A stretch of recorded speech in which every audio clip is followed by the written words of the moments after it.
शांति। ओम शांति। ओम शांति। गीत क्या सुना? किसको याद है? बोलो, किसने गीत गाया दिल में? सच सच बोलना। अगर दिल में गीत गाया होता, उठाओ उठाओ हाथ। तो आपके चेहरे ने तो दिखाया नहीं। चेहरा एक तुमसे, क्या एक तुमसे प्यार करूं बाबा।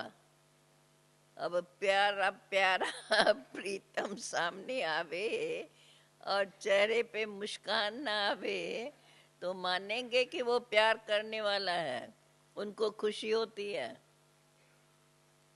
बाबा तो कहते हैं याद में, अंदर में कितनी खुशी होनी चाहिए। बाबा हम बच्चों से ये चाहते हैं कि सदा तुम्हारा चेहरा खुशनुमा नजर आए। और उनकी विधियां बाबा ने कितनी दी है। वो बाबा की विधियां हम सुनते रहते हैं और फिर भी हम अपनी मुद्राओं में। योग माना बाप से दिल का प्यार। हमारा सच्चा योग उसको कहा जाएगा। औरों के योग जो सिखाते हैं वो तो बेचारे हठ योग सिखाते हैं। और हमारा योग जितना बाप से प्यार, जितना बाप के स्नेह में खो जाएंगे, तभी तो देह और देह के संबंध भूलेंगे। नहीं भूलता तो अपने आप को हम समझ लें। इसलिए थोड़ा थोड़ा अंदर अपने को क्या कहें, समझाएं। हाँ, अंदर कहेंगे ऐसे ही थोड़ा ही हम चेहरा हंसमुख बनाएंगे, ऐसे ही थोड़ा ही होता है। ये तो नेचुरल अपने आप। अभी कोई खुशी की बात हो तो खुशी हंसेंगे नहीं, चेहरे पे आएंगी ना। कोई ऐसा अच्छा याद करने वाला आकर के मिले, कैसे मिलेंगे? तो अमृत वेला बाबा का, अमृत वेला हमारा है ही बाप से मिलन मनाने का। और बाबा ने समय समय पर बताया है कैसे तुम अंदर में बाबा से बात करके और उसी खुशी में रहो। हमारा ज्ञान, हमारा योग खुशी का है, तो खुशियाँ हमारे अंदर झलकती रहे, बढ़ती जाए, तो फिर माया कभी अपना मुंह नहीं दिखाएंगी। बाबा ने कहा है मैंपन का दरवाजा बंद कर दो। दूसरी बात बाबा ने ये बताई है, मैंपन का दरवाजा बंद कर दो। तो आज बाप दादा बोले मीठे बच्चे, एक बाप के साथ सच्ची मोहब्बत हो। देखो गीत बजाने वाले कितने होशियार हैं। जैसी मुरली वैसा गीत। आपको समझ जाना चाहिए आज बाबा की मुरली इस प्रकार होंगी। बाप दादा बोले मीठे बच्चे, एक बाप के साथ सच्ची मोहब्बत हो तो बाप तुम्हें अपने साथ घर ले जाएंगे, सब पापों से मुक्त कर देंगे और वर्षा कौन सा देंगे? स्वर्ग का मालिक बना देंगे। प्रश्न है, अपने आप को खुशी में रखने के लिए कौन सी मुख्य धारणा चाहिए? बोलो अभी, कौन सी मुख्य धारणा चाहिए? सदा हम खुशी में रहें। खुशी में तब रह सकते हैं कब? जब अपने आप से रूह रिहान करना आता हो, अपने से रूह रिहान तो किससे करेंगे? अंदर ही अंदर। जब आत्मा समझ लिया तो आत्मा को बाप की स्मृति जरूर आएंगी, बाप की याद भूलेंगी नहीं। खुशी में तब रह सकते जब अपने आप से रूह रिहान करना आता हो, किसी भी चीज में आसक्ति न हो। दोनों बातें आ गई है, हाँ?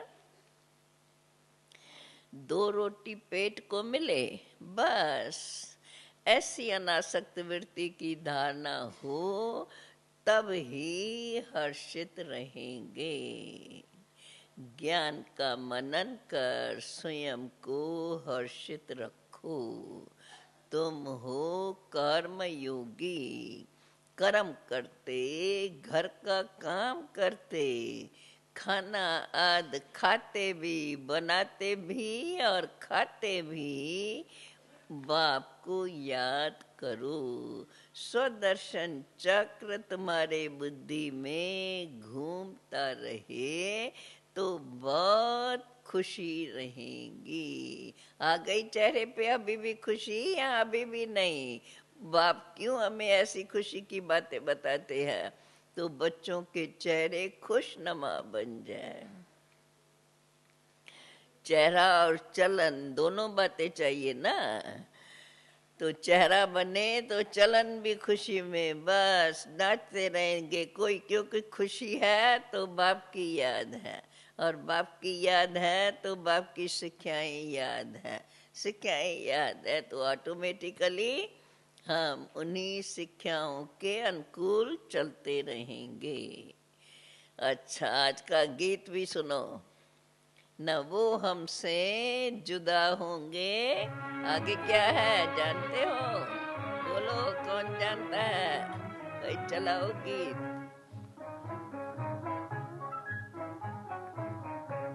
न वो हमसे जुदा होंगे, न वो हमसे जुदा होंगे। अभी तो गाएंगे। उल्फत दिल से, हर दिल से निकलेगी, न उल्फत दिल से निकलेगी। लगी है पास जो एकदम एक्सट्रीम। बड़ी मुश्किल से निकलेगी, बड़ी मुश्किल से निकलेगी।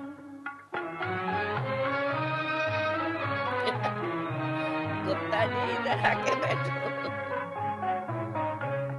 उन्हीं के थे, उन्हीं के हैं, उन्हीं पर मर मिटेंगे हम, उन्हीं पर मर मिटेंगे। सुन रहे हैं?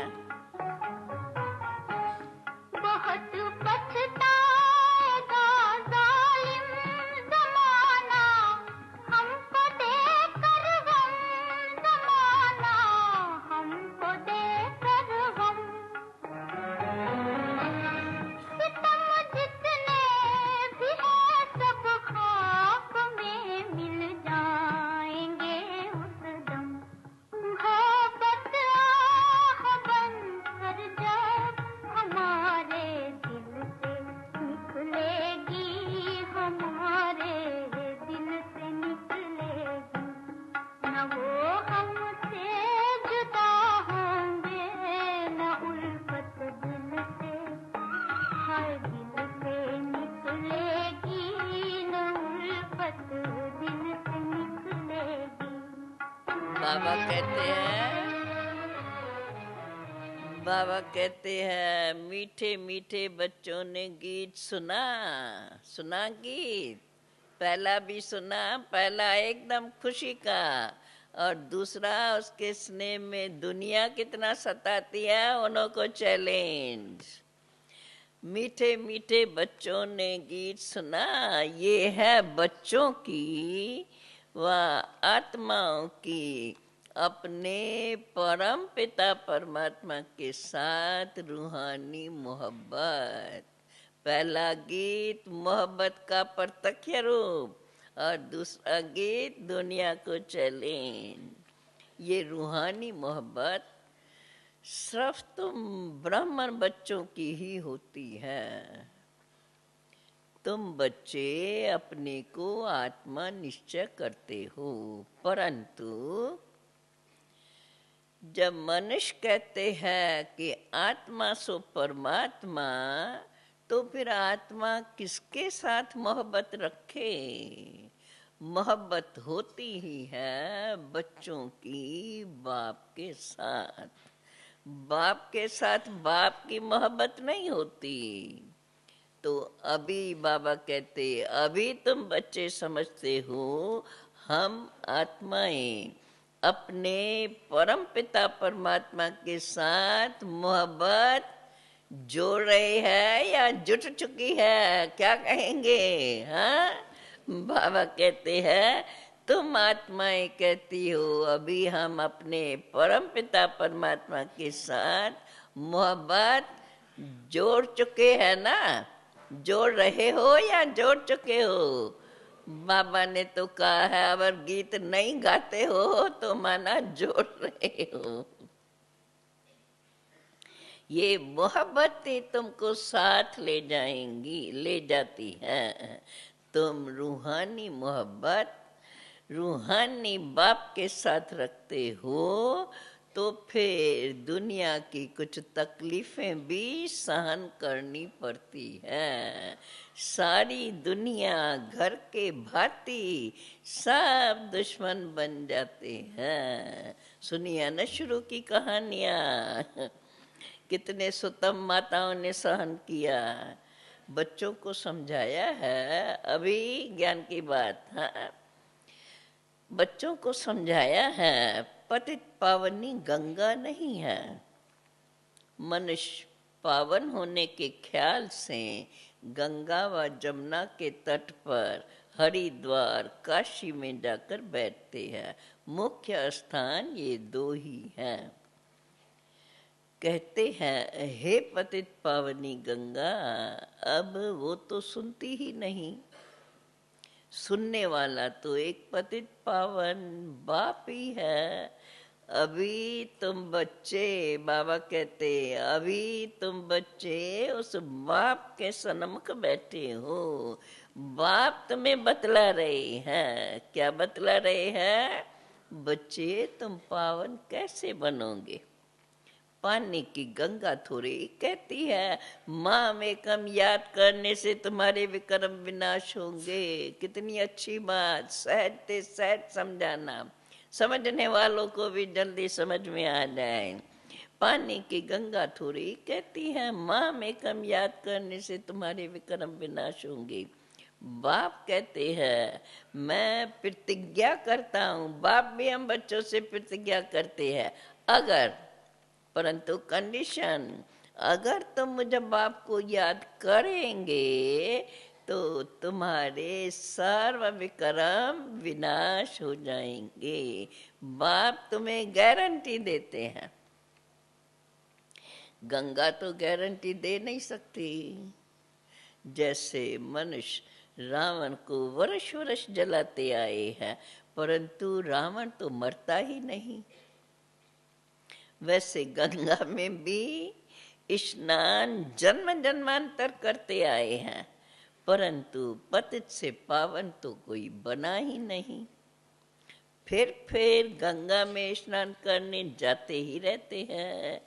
एक बार अगर पावन बन जाए तो फिर स्नान करने के लिए जाना क्यों पड़े? देखो कितनी मीठी लगती है ये बातें। और इसके लिए देखो गंगा पर भी संगम पर कितने जाकर के मेले लगाते हैं। उनको कोई आत्मा परमात्मा का संगम नहीं कहेंगे। भक्ति मार्ग में तो मेले पर बहुत भीड़ लगती है। अभी बाबा कहते अभी तुम बच्चे बाप के साथ बुद्धि योग लगाते हो। तुम जानते हो हम आत्माएं आशिक बनी है किसके ऊपर? किसके ऊपर? भगवान के ऊपर। आत्मा ही तो भगवान को याद करती है शरीर के द्वारा। बाप कहते हैं मैं भी इस शरीर के द्वारा आकर के तुमको पढ़ा रहा हूँ, इसलिए सदा बाप को याद करते रहो। सुना, बाबा ने बार बार, बाबा कहने से तुमको स्वर्ग भी जरूर याद आएगा और अपना मुक्ति धाम घर भी याद आएगा। मुक्ति को निर्वाण धाम भी कहते हैं। अब ये तो है सारी साकारी दुनिया। जब तक आत्माएं यहाँ न आवे तो साकारी दुनिया कैसे बढ़े? आत्माएं निराकारी दुनिया से आती हैं, मनुष्य सृष्टि बढ़ती जाती है। कोई समझते हैं ये तो नेचुरल बढ़ती है। तुम जानते हो आत्माएं यहाँ आती है, ऊपर से अपने निराकारी दुनिया से आती है, वृद्धि को ये सृष्टि वृद्धि को पाती रहती है। बच्चों को मालूम हुआ है कि स्वीट होम हमारा अर्थात आत्माओं का शांति धाम, आत्माओं का स्वीट होम है। अब शांति तो बहुत लोग पसंद करते हैं। तुम बच्चे जानते हो हमारा शांति धाम जो है वो स्वीट गॉड फादरली होम है। देखो भारतवासी जब विदेश से लौटते हैं तो कहते हैं अब हम अपने स्वीट होम भारत में जा रहे हैं। जहाँ जन्म लेते हैं वो देश बहुत प्यारा लगता है। कहते हैं हमको अभी अपने स्वीट होम भारत में ले चलो। अच्छा, समझो कोई मर जाता है, आत्मा तो चली गई, फिर भी शरीर को यहाँ ले आकर के भस्म करते हैं। समझते हैं भारत की मिट्टी भारत में ही जाए। जैसे देखो नेहरू मरा तो उनकी राख देखो कहाँ कहाँ ले गए, खेतों में जाकर के गिराई। समझते हैं खेती बड़ी अच्छी होगी, परंतु हर चीज को देखो मनुष्य कितना मान देते हैं। बाकी हर चीज पुरानी तो होंगी ही। कितनी तकलीफें सहन कर रहे हैं, ये सब करने के लिए कितनी तकलीफ सहन करते हैं, पर मान देने के लिए उनको तकलीफ नहीं लगती। बाप का तो बेचारों को पता ही नहीं है। अभी तुम बच्चे बाप को जानकर बाप से वर्षा ले रहे हो तो दिल होती है मित्र संबंधियों आज को भी ऐसा स्वर्गवासी बनाए। किसको तुम कहो स्वर्गवासी बनो तो क्या कहेंगे? हाँ, तुम स्वर्गवासी बनेंगे तो क्या कहेंगे? अरे तुम हमको मारने चाहते हो। तुम बच्चे जानते हो श्रीमत पर हम श्रेष्ठ स्वर्गवासी बन रहे हैं। देही अभिमानी बनने में तो बड़ी मेहनत लगती है। घड़ी घड़ी देह अभिमान में आकर बाप को भूल जाते हो। तो बाबा कहते हैं ऐसे देहभान को ताला लगा दो।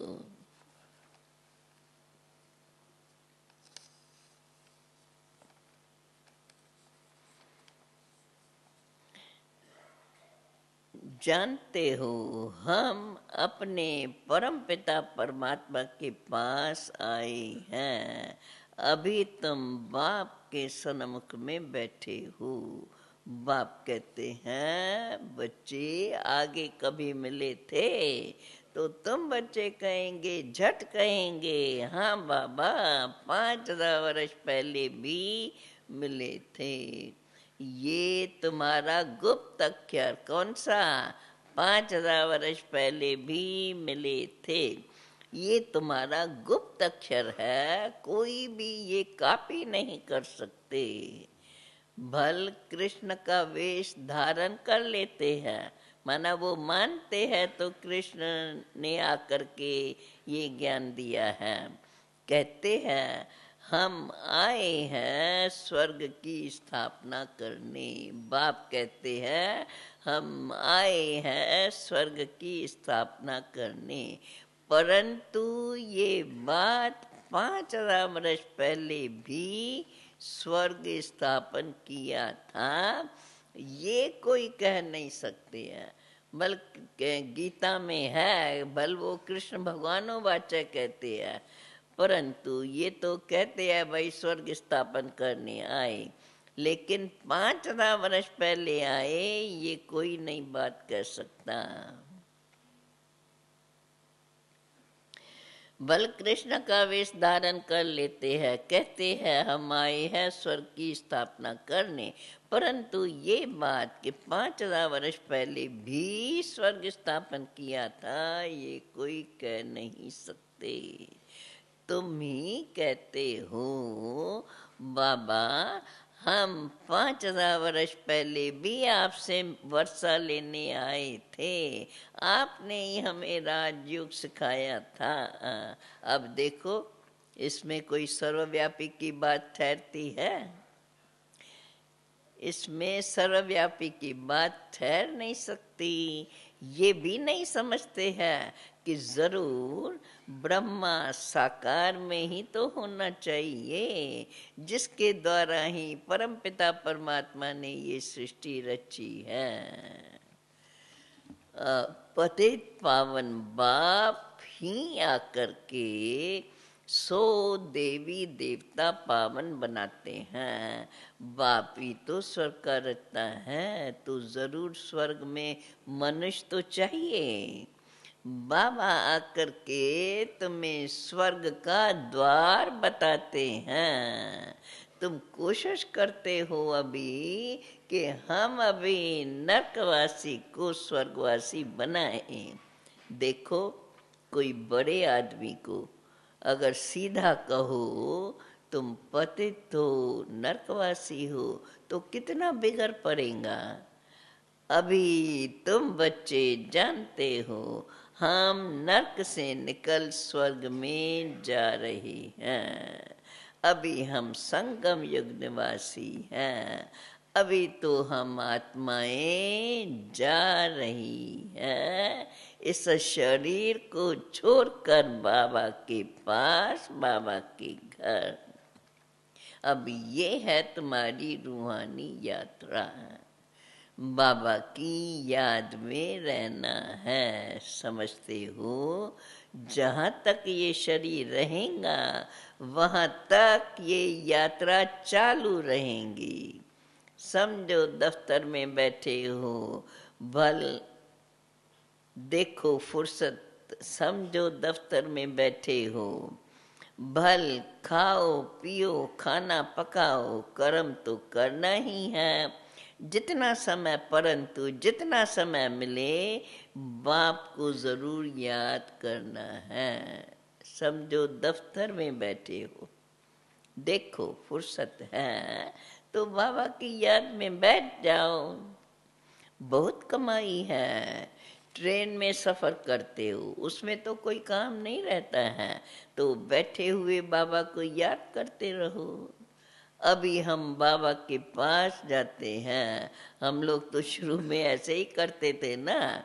अभी तो हम कट्ठे कट्ठे जाते हैं तो आपस में बातें करते रहते हैं, लेकिन शुरू में भले कट्ठे भी होंगे तो भी अधिकतर योग में बैठे रहते थे।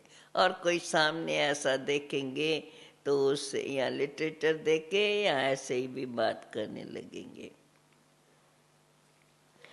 अभी हम बाबा के पास जाते हैं, बाबा परम धाम से हमको लेने के लिए आया है। याद में बैठो और फिर ऐसे बैठ के बातें करो। अच्छा, शाम को घर का खाना आज पकाते हो तो भी एक दो को याद दिलाओ कि हम अपने बाप के याद में बैठें।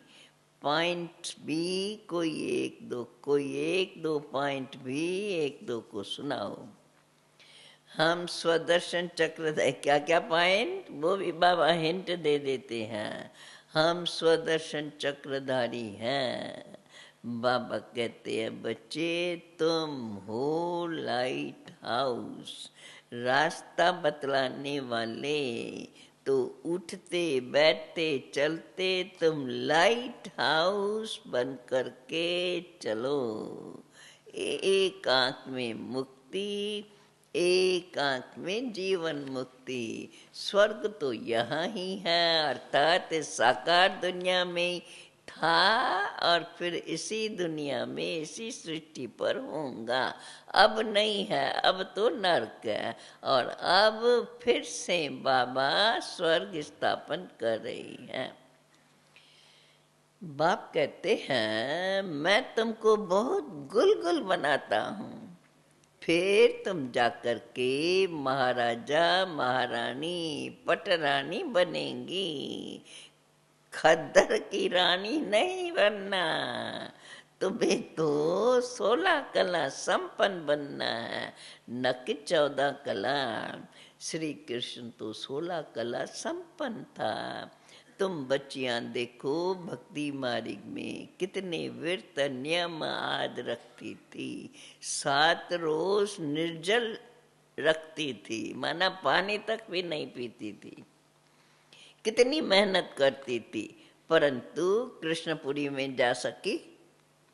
कृष्णपुरी में तो जा नहीं सकी। अब तुम्हें कृष्णपुरी स्वर्ग में प्रैक्टिकल में जाने के लिए बाप तुम्हें पुरुषार्थ करा रहे हैं। मनुष्य तो कृष्ण को द्वापुर में ले जाने से यथार्थ स्वर्ग का किसको पता ही नहीं पड़ता है। वास्तव में 7 रोज का अर्थ क्या है सो अभी तुम जानते हो, सिवाय बाप के और कोई को भी याद नहीं करना है। बाकी निर्जलाद की वास्तव में कोई बात नहीं है। बाबा को याद करने से तुम बाबा के पास चली जाएंगी, बाप फिर तुम्हें स्वर्ग में भेज देंगे। व्रत नियम आदि रख कर के तुमने कितने दिन भूख मरे, जन्म बाय जन्म कितनी मेहनत करते हो, प्राप्ति कुछ भी नहीं हुई है। अभी तुमको उनसे चुरा करके सदगति मार्ग में ले जाते हैं। तुम कहते हो बाबा हम तो कल पहले भी आपसे मिले थे, स्वर्ग का वर्षा लिया था। बाप कहते हैं बच्चे अब तो कदम कदम राय पर लेते रहो, सब हिसाब किताब पूछो, बाबा को बताओ और बाबा तुम्हें राय देते रहेंगे। भल तुम अपना धंधा धोरी याद करते रहो, देखेंगे ये धंधे में बहुत घुस पड़े है तो बाप राय देंगे। क्यों इतना माथा मारते हो, कितना समय तुम जिएंगे और तुमको क्या चाहिए, पेट को क्या चाहिए? 1-2 रोटी पेट मांगता है, उनसे देखो गरीब भी तो उनसे चलते हैं ना, शाहूकार भी उनसे चलते हैं, गरीब भी उनसे चलते हैं। शाहूकार लोग करके अच्छी रीत खाते हैं, फिर रोगी भी तो बनते हैं। भील लोग देखो क्या खाते हैं, कितने मजबूत रहते हैं और खाते क्या हैं। काम देखो कितना करते हैं, अपनी कुटिया में खुश रहते हैं। तो बाबा कहते हैं बस इस समय तुम्हें याद रहे, इस समय तुम्हें और सब आशाएं छोड़ देनी चाहिए। 2 रोटी मिली, पेट भरा, बस बाप को याद करना है, ये लगन लगी हुई हो। अभी तुम हो रूहानी बच्चे, परम पिता परमात्मा माशूक परमात्मा माशूक के तुम आकर आशिक बने हो। तो जितना बाप को याद करेंगे उतना ही तुम्हारे विक्रम विनाश होंगे, और जिसको याद करते हो उससे फिर जा करके मिलेंगे। कई चाहते हैं हमें साक्षात्कार हो, ऐसा ऐसा साक्षात्कार हो, ऐसे कोई कहेगा विष्णु का साक्षात्कार हो, कोई कहेगा स्वर्ग का साक्षात्कार हो, भिन्न भिन्न प्रकार से, तो ऐसे ऐसे साक्षात्कार हो। कई कहते हैं हमें साक्षात्कार हो। बाबा कहते हैं घर बैठे भी तुमको साक्षात्कार हो सकता है। शिव बाबा को याद करने से तुमको वैकुंठ का साक्षात्कार होगा, कृष्णपुरी देखेंगे। यहाँ तो देखो बाबा तुमको वैकुंठ का मालिक बना देते हैं। तो यहाँ सिर्फ साक्षात्कार की बात नहीं है। बाप कहते हैं मुझे याद करो, मैं आया ही हूँ तुम बच्चों के को ले जाने के लिए। शिव बाबा को याद करने से ही तो तुमको बादशाही वैकुंठ की बादशाही मिलती है।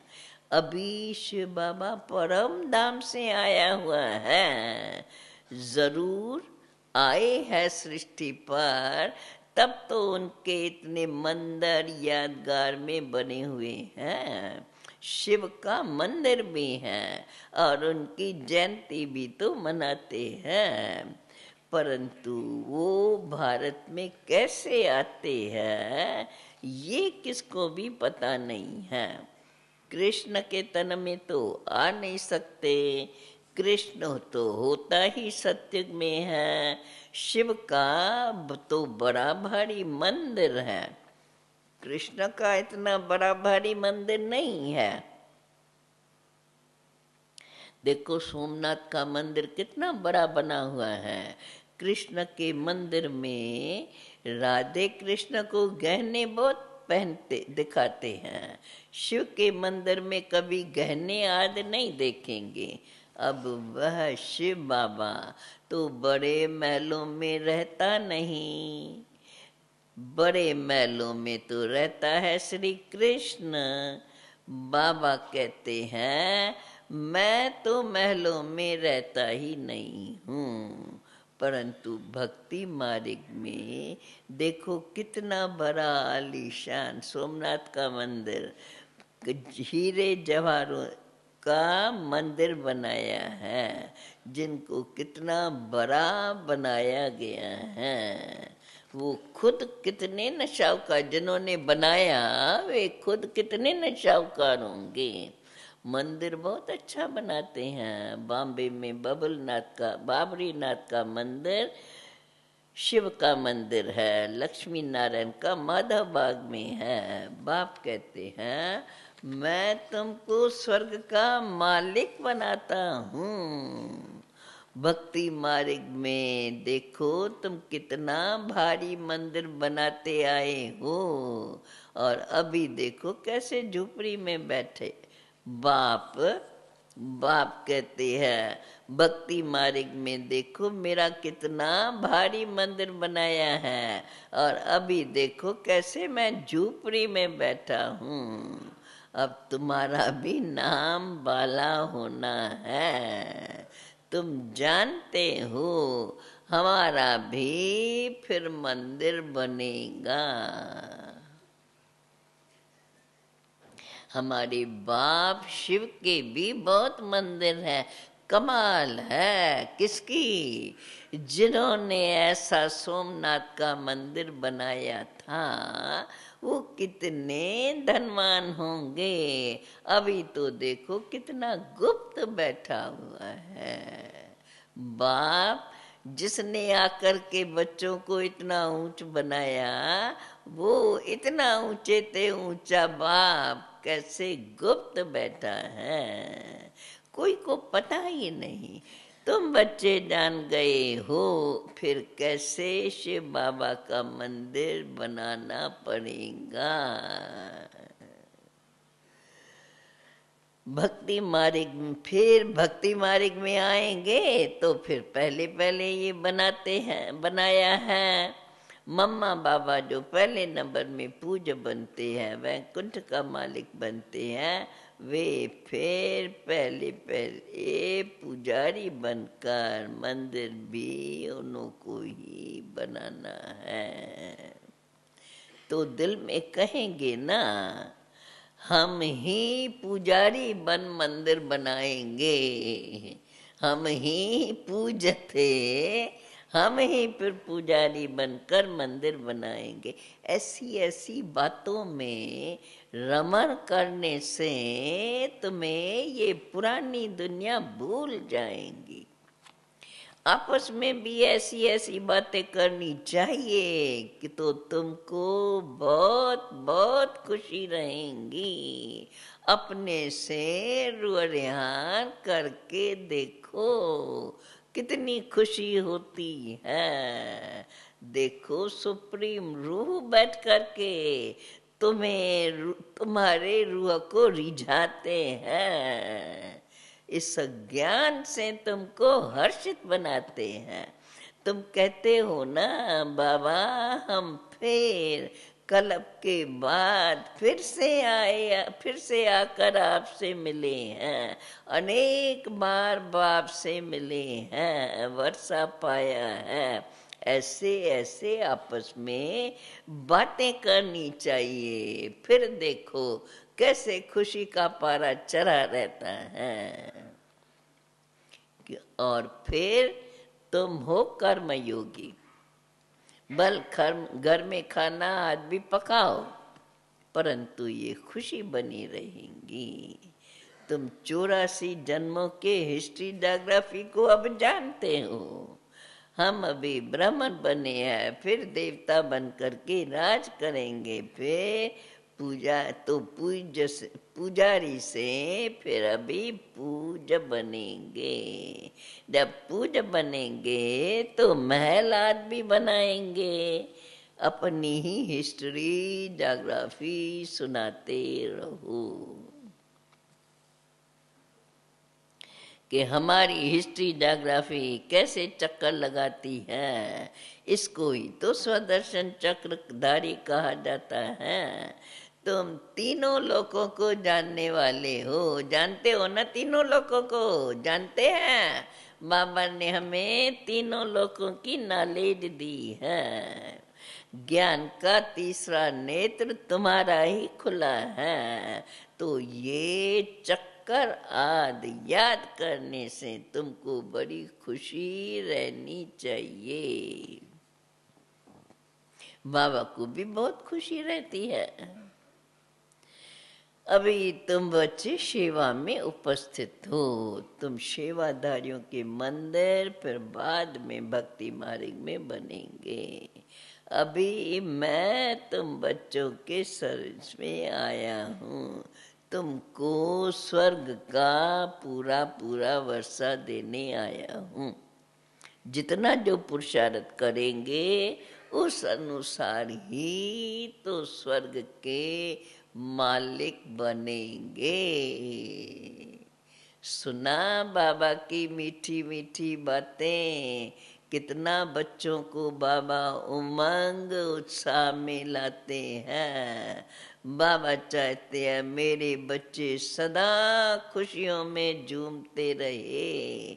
भिन्न भिन्न प्रकार से बाबा बातें बता के बच्चों को खुशी बनी रहे, सदा खुश मिजाज दिखाई पड़े।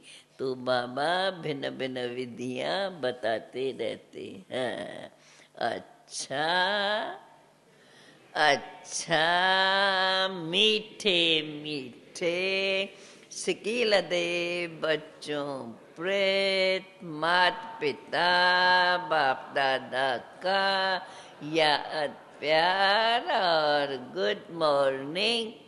रूहानी बाप की रूहानी बच्चों को नमस्ते।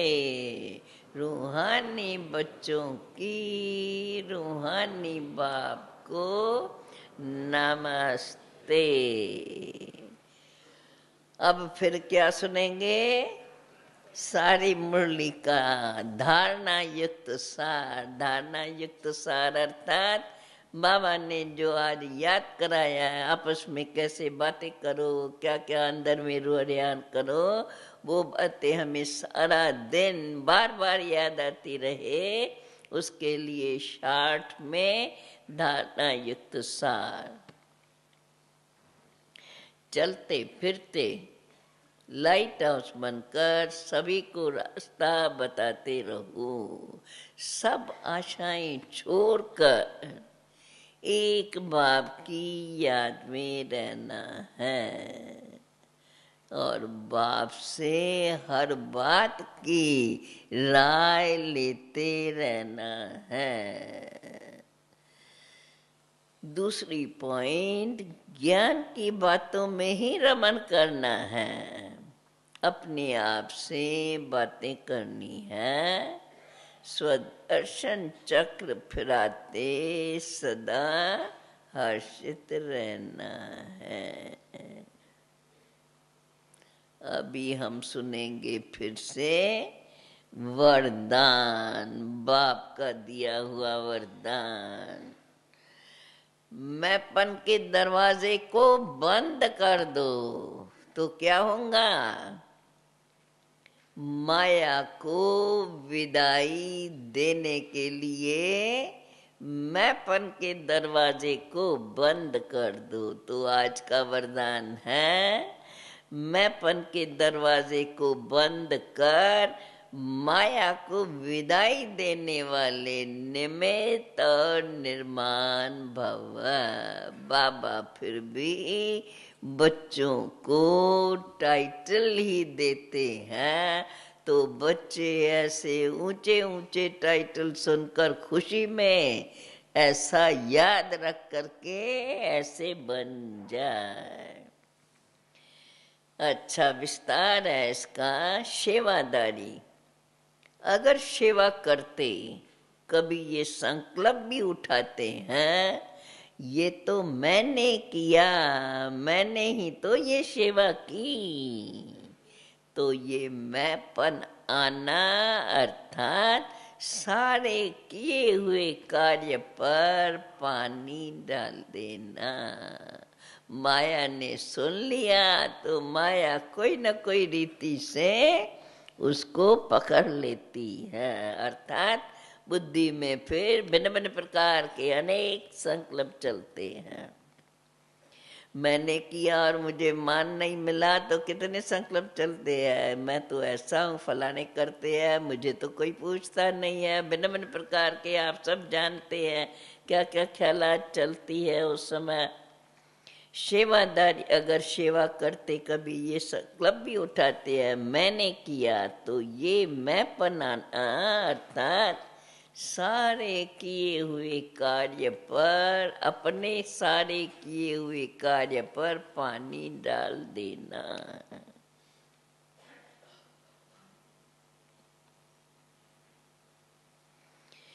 सेवादारी अर्थात करावनहार बाप कभी नहीं भूले, याद रहे करन करावनहार बाप करा रहे हैं, हम निमित्त बनकर कर रहे हैं। जहाँ निमित्त भाव है वहाँ निर्माण भाव स्वतः होगा। तो हर बात में समझना चाहिए मैं निमित्त हूँ, निमित्त हूँ, निर्माण हूँ। अगर ऐसे समझ के चलता है तो माया आ नहीं सकती। इसलिए बाबा कहते बच्चे मैंपन का दरवाजा बंद कर दो तो माया विदाई ले लेंगी। क्योंकि ऐसे आगे भी मिसाल है ना, जो पहले तो हमेशा देवान में ही रहते जब तक ज्ञान नहीं है, परंतु ज्ञान में आके अगर मैं पर निरंकारी बन करके और सेवाओं में लग जाते हैं तो कितना उसको बाबा अंदर अंदर खुशी का खजाना, शक्तियों का खजाना कितना इजाफा देते हैं। जहाँ निमित्त भाव है वहाँ निर्माण भाव स्वतः होगा। तो मैं निमित्त हूँ, निर्माण हूँ, तो माया नहीं आ सकती। मैंपन के दरवाजे को बंद कर दो तो माया विदाई ले लेंगी। आज का स्लोगन जो होली हंस है उनकी विशेषता क्या है? हंसों की विशेषता, जो होली हंस है उसकी विशेषता स्वच्छता। स्वच्छ बन सबको स्वच्छ बनाना ही उनकी सेवा है। जो होली हंस है उनकी विशेषता स्वच्छता है। स्वच्छ बनकर सबको स्वच्छ बनाना ही होली हंसों की सेवा है।